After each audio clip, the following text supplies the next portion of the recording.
move on to Ms. Barron, please. 6 minutes. Thank you, Chair.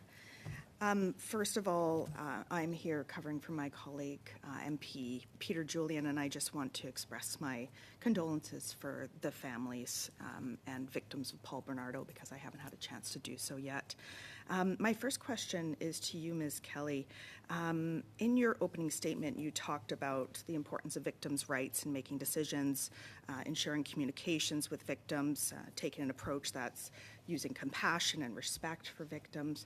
Can you please clarify how the process of ensuring victims' rights was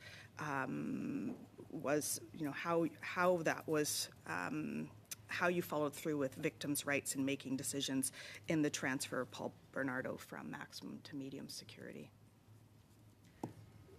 So, as part of the process, the transfer process, we have to take into consideration if victims have submitted victim statements. Those are taken into considerations. In the transfer at hand,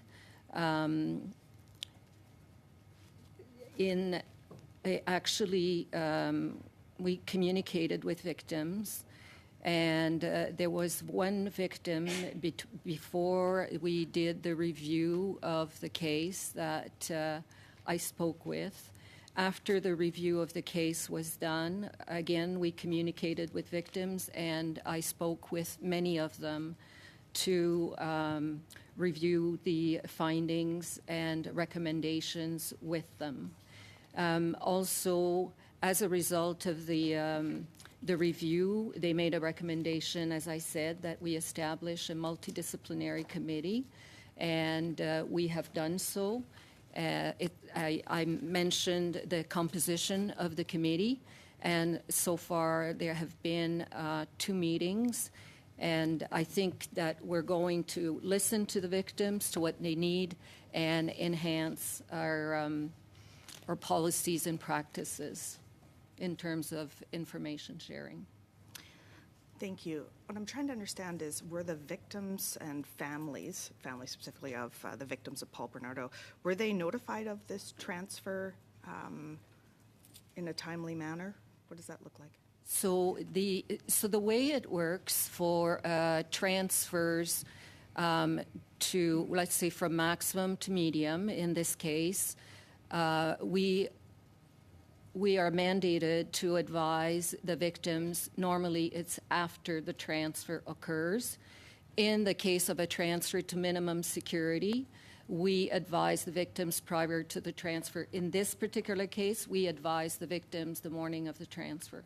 Thank you. And how do you feel victims and families of victims finding out after the fact or on the morning of is following what you had identified as ensuring that there's compassion and respect for the families of victims? How does that align?